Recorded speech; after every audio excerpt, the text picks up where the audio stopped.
Et ce roman, Un dimanche au cachot, il passe par plein d'univers, par plein d'espaces.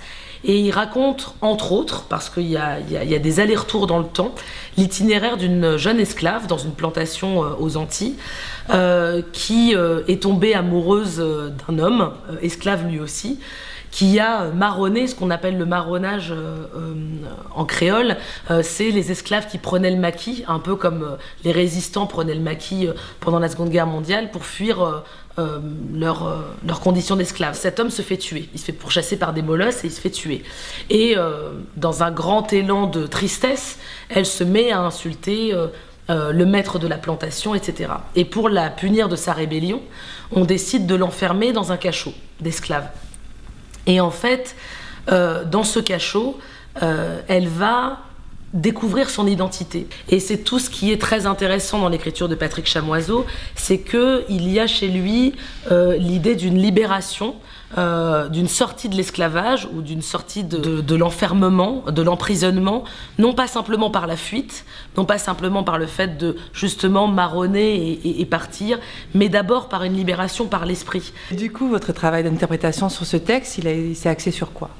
C'était vraiment de faire résonner le texte, en fait. C'était de faire en sorte que le spectateur puisse, sans décor, sans qu'il y ait un film projeté derrière, voir toutes les images à travers la langue. Et c'est mis en scène par Serge Tranvoise, qui me dirige au plateau.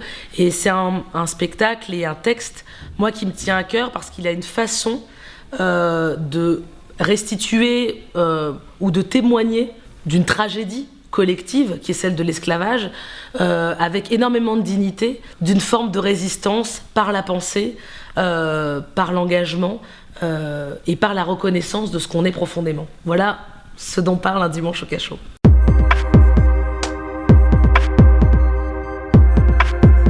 Ce que je trouve très intéressant dans l'œuvre de Chamoiseau, en tout cas dans ce texte, c'est la question du dévoilement, en fait. C'est-à-dire comment, à un moment donné, on a quelque chose qui est enfermé, secret, à l'intérieur de nous-mêmes, et qu'à un moment donné, on décide de partager ou on décide de dévoiler.